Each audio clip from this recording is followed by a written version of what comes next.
Hello. അപ്പോൾ ഇന്നൊരു കുഞ്ഞ് വ്ളോഗ് എടുക്കാമെന്ന് വിചാരിച്ചു കേട്ടോ. ഇതാ രാവിലെ പുറത്തേക്ക് ഇറങ്ങിയപ്പോൾ നല്ല മഴ പെയ്തിട്ടുണ്ടായിരുന്നു. ഇന്നലെ രാത്രി രാവിലെയും പെയ്തിട്ടുണ്ടായിരുന്നു കേട്ടോ. അതിൽ ചേച്ചി അമ്പലേച്ചൊക്കെ വന്നിട്ടുണ്ടായിരുന്നു. അപ്പോൾ എല്ലാവരും കൂടെ ഉള്ള ഒരു വ്ളോഗ് എടുക്കാമെന്ന് വിചാരിച്ചു. രാവിലെ നീച്ച് കുളിയൊക്കെ കഴിഞ്ഞതാ ഞാൻ ഫോണും കൊണ്ടിരുന്നപ്പോൾ അതാ മണിക്കൂട്ടം മടിയിൽ വന്നിരുന്നു കേട്ടോ. അമ്പലേച്ചി ലച്ചും കൂടെ അതാ ആദ്യം വിഷ്ണുവിൻ്റെ അമ്പലത്തിൽ പോയി, ഇപ്പോൾ തറവാട്ട് അമ്പലത്തിൽ പോയി ഇതാ വരികയാണ്. ഞങ്ങളിവിടെ അടുത്ത് തന്നെയാണ് തറവാട്ട് അമ്പലം. അവിടെ പോയിട്ട് ഇതാ രണ്ടുപേരും വന്നു കേട്ടോ.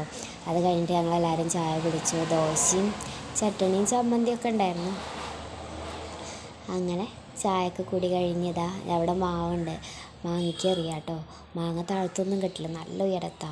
ഒരുപാട് പക്ഷികളൊക്കെ വന്ന് മാങ്ങയ്ക്ക് കൊത്തി തിന്നെ, ഞങ്ങൾക്കൊന്നും കിട്ടാറില്ല. അപ്പോൾ കുട്ടികൾ വന്നപ്പോൾ ഇതാ 2 മാങ്ങ എറിഞ്ഞ് ചാടിച്ചാൽ അച്ചാറെങ്കിലും ഇടാലോ എന്ന് വിചാരിച്ചിട്ട് എറിഞ്ഞ് ചാടിക്കാം കേട്ടോ. നല്ല ഉയരത്താ, കിട്ടാൻ ഭയങ്കര പ്രയാസമാണ്. അങ്ങനെ കുറേ നേരത്തെ പരിശ്രമങ്ങൾക്ക് ഒടുവിൽ ഇതാ മാങ്ങ കിട്ടിട്ടോ. അതിൻ്റെ സന്തോഷമാണ്. കുറേ നേരം കഷ്ടപ്പെട്ടു.